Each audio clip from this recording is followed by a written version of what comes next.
This LOS is determine whether a monetary policy is expansionary or contractionary.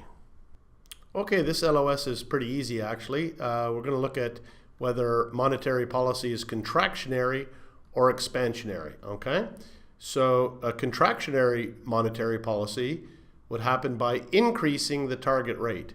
By increasing the target rate, you're going to reduce liquidity in the system, and it's going to slow the rate of growth in the money supply and the real economy.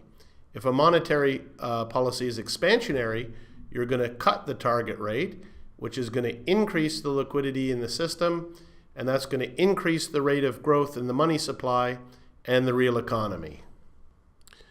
The neutral rate of interest is the interest rate that neither encourages nor discourages growth, okay? So the neutral rate equals the trend growth rate plus the inflation target. Expansionary and contractionary policies are evaluated in comparison with the neutral rate of interest. We've done a practice question on that, and we'll do another one, okay?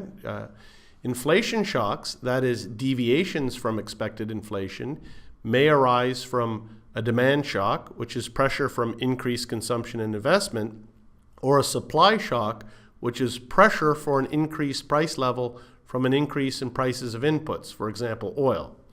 Monetary authorities should determine the source of inflationary pressure before applying any particular policy. A quick practice question, it's similar to what you've seen before in a previous LOS, but not the same.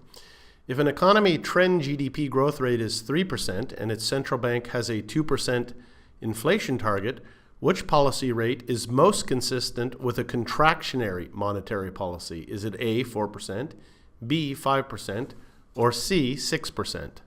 Again, this question should be pretty easy. C is correct. The neutral rate equals the trend growth rate plus the inflation target. So we have a trend rate of 3%, target of 2%. So the neutral rate is 5%. So as such, when policy rates are above the neutral rate, monetary policy is contractionary. So 6 is greater than 5. So C is correct. It's the contractionary. When they are below the neutral rate, monetary policy is expansionary. And one last practice question, an easy one to finish this LOS.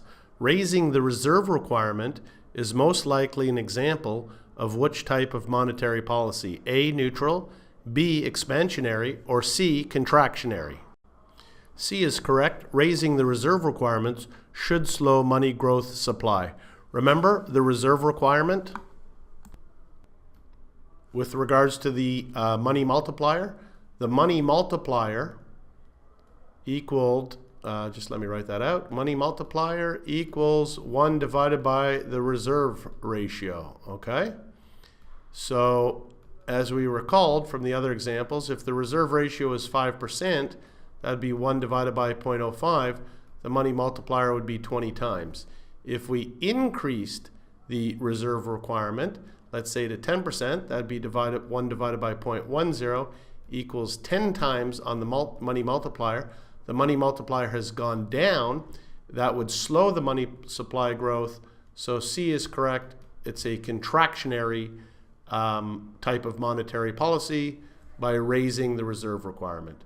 So again, you could change that question very easily, saying by lowering the reserve requirement, what is most likely an example, and that would be expansionary. So just be careful with the most likelies, the least likelies, but a pretty easy question. And that's the last slide for this LOS. Thank you.